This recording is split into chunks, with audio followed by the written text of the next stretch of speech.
What's for dinner, Mom? It's cold outside. No worries. We got some homemade, award-winning chili coming right up. You'll need at least a pound of ground chuck. I use 93%. A tablespoon of avocado oil so that you can saute your onions. Once they're softened, add your ground chuck.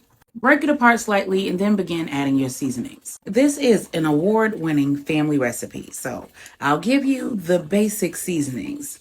And you can add whatever seasonings you need to give it your own special touch. I start with cayenne pepper, then I add some paprika. The seasoning that makes chili, cumin, 2 teaspoons of white sugar, garlic powder, a little pink Himalayan salt, some black pepper. And if you look hard enough, you can figure out what that last ingredient is. Mix that up well while continuing to chop that ground chuck. And after it's cooked thoroughly, there's no longer any pink left. It's time to start adding what turns this ground chuck into chili.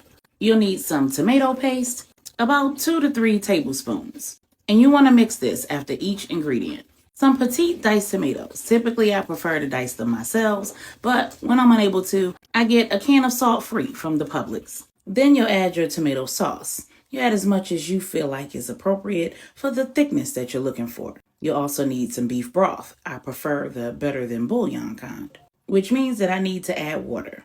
I make a cup to a cup and a half of broth. Use more or less based on your desired thickness. You also need some drained and thoroughly rinsed red kidney beans. I probably use about half of a can because we are not bean heavy in our chili. If you like rice with your chili, this would be the time to go ahead and get it started. Turn that pan down to simmer and cover it with a lid. We love some homemade honey cornbread muffins with our chili. So I'm putting a little butter in my muffin pans and using my batter mixer and dispenser to mix up my homemade cornbread. Feel free to use boxed if you prefer. But my recipe calls for a half cup of yellow cornmeal, half cup all-purpose flour, 1/8 cup of sugar, half a tablespoon of baking powder, 1/4 teaspoon of salt, half cup of milk, half of a large egg, and an 1/8 cup of vegetable oil. Once I have this all mixed up and mixed up well with no lumps, I go ahead and dispense it into my muffin pan. I fill the pan about halfway and then I add my honey. Then I fill the pans the rest of the way.